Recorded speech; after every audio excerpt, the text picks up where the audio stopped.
It's a Saturday, a steady stream of people coming and going from this house in southeast Albuquerque. Are you one of Dr. Lara's patients? Yeah. Yes. These people are here to see Dr. Hector Lara. He has a dental office inside his house. Is this your home? Yeah. It's very pretty. We take our hidden camera inside because this woman who asked not to be identified is concerned about the work Dr. Lara is doing. Hello. And here's why. The exam room is nothing more than a back bedroom, an office chair with a headrest for patients, a gas-like tank, and his dental instruments kept in a visibly dirty tackle box. That's where the shop's are. This woman suspected Dr. Lara was operating illegally after she paid him $700 cash up front for all the work she needed done. He's doing the crown, he did me a root canal, he pulled out the teeth. And she's right. We checked with the state. Hector Lara is not licensed to practice in New Mexico. And during this visit, Dr. Lara asked our undercover producer, who went along, if she has any dental problems. It was an old filling that needed to be redone. So it got done, and then redone again, and I still can't chew on the right side of my mouth. We quickly learn, license or no license, Dr. Lara is less than thorough with patient exams. The first problem, he only speaks Spanish and our producer only speaks English. But in less than 3 minutes, he tells her this. No x-ray, no questions, no pointing to which tooth is a specific problem, just a price quote. And that's what our patient says happened to her. She also says she's had nothing but problems with the work he's done on her teeth. All my teeth hurt. So we took her to Dr. Gary Schroeder, a licensed dentist in New Mexico.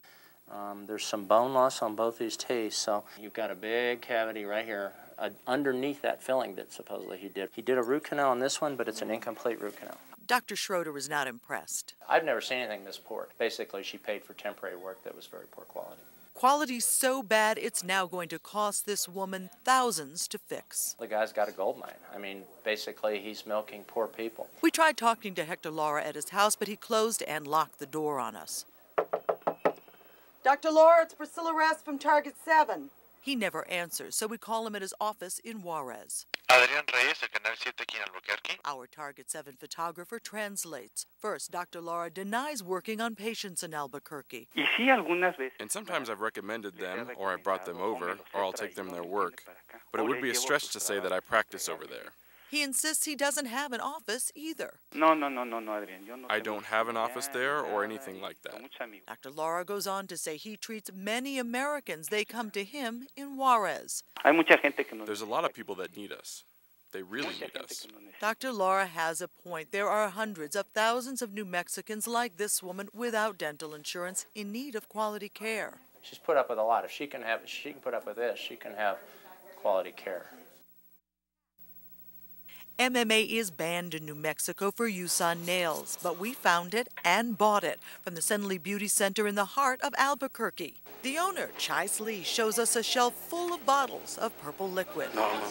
He shows us the label that says no MMA, and that's not what our test showed. Hall Environmental Analysis Laboratory in Albuquerque says this bottle is almost pure MMA.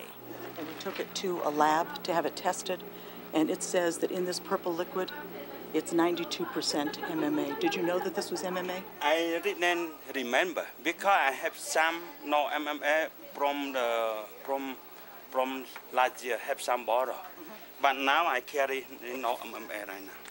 We took our lab results to the state's chief inspector, who asked us not to show his face on camera because he does surprise inspections. The last time we sat down here, we asked you if there was an MMA problem in the state of New Mexico, and you categorically said, no, there was no MMA problem.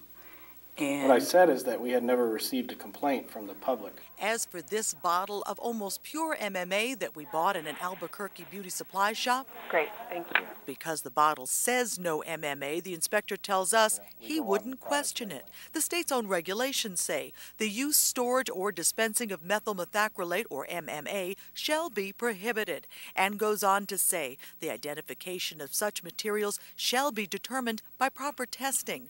But the inspector stands his ground, saying the label on this bottle is good enough for him. This says no MMA here, and it says that this is an acrylic ester monomer. that's why we rely on inspectors, wouldn't you agree? Right, yeah, and if an inspector saw that, then that would be, we go on the product labeling. The inspector tells us it's up to you to complain to the Licensing and Regulation Board if you believe your nails were damaged by MMA. As a member of the public, how am I going to know what's harming my nails? That's something that you would have to determine on your own if you feel Except like I don't work for, I'm not an inspector. But we went to 25 salons, 11 refused to show us what liquid they use on their customers. And then there was this, a woman showing us what she does use, the same brand of purple liquid our lab results showed as 92% MMA. We have a requirement that products are properly labeled. I would think that that's pretty good news for a nail salon that's using MMA, that you will just go on whatever it's labeled. Stop this thing. Stop it. You can't. No. Stop your thing here. And I don't want that taped. You can't. Priscilla Ress, KOAT Action 7 News. Lisa, the sex offenders who appear on that registry are considered the most dangerous and the most likely to attack again. That's why the registry was created, to let you know where they are. But the sex offender registry is only as good as the information that's on it. The world was turned into a nightmare. Jeopardized my children's lives. Why? These are level 3 sex offenders, considered the most dangerous, the most likely to attack again, and they are out from behind bars. But where are they? On this day in early January, we went online to look at the state's sex offender registry. On it, we found not one, but 2 level 3 sex offenders living here at the Robin Hood Motel in Saratoga Springs. Are you Carl Stevens? Yes. My name is Priscilla Ress, and I'm here to be sure that people who say that they're on the registry are living where they say that they're living.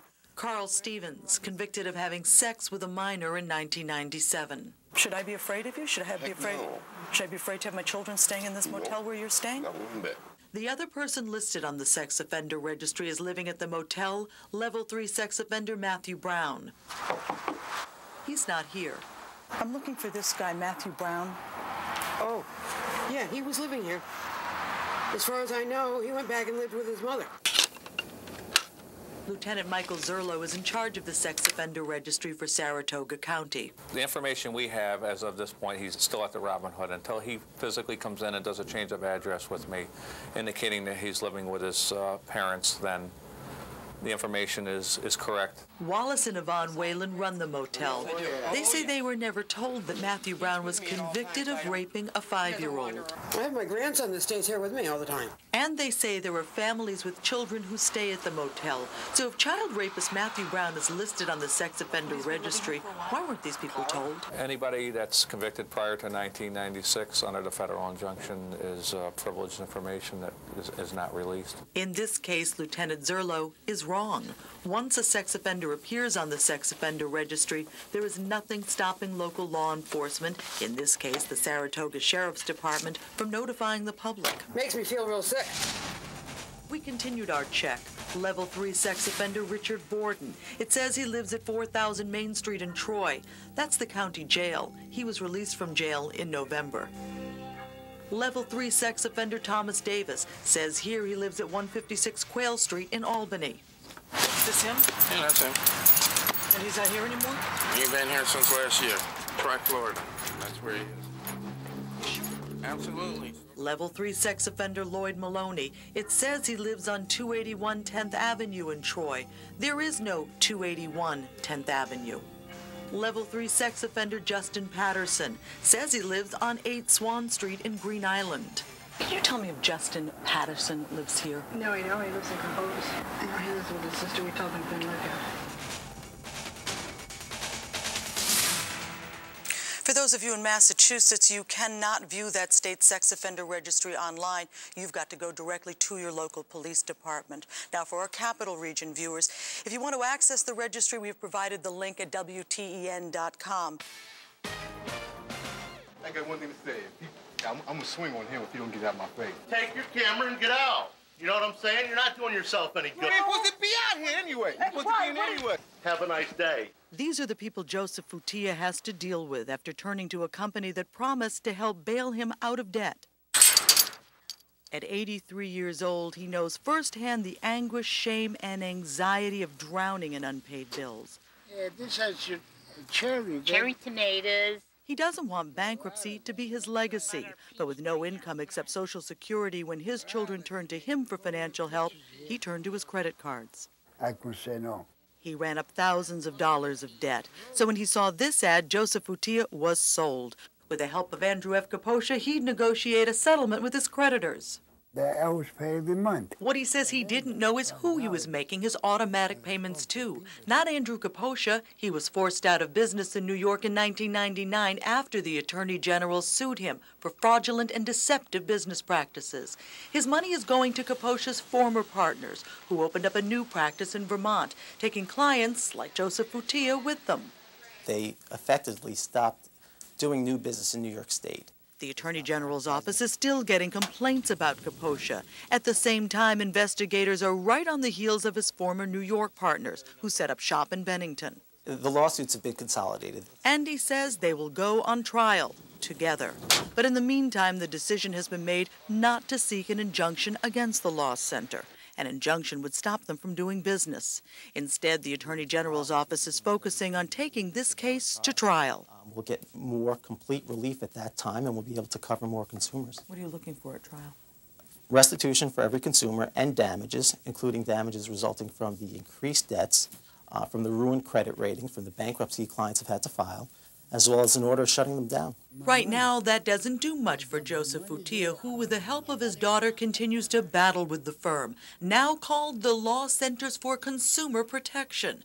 He says they've got close to $2,000 of his money that's not going to his creditors. They got almost $2,000 of my money. I want them back. They say their calls and letters are getting them nowhere. They said, if you want to know any more about this account, you have to get in your car and come over here to Vermont. After triple bypass surgery, Joseph Futia is in no shape to go.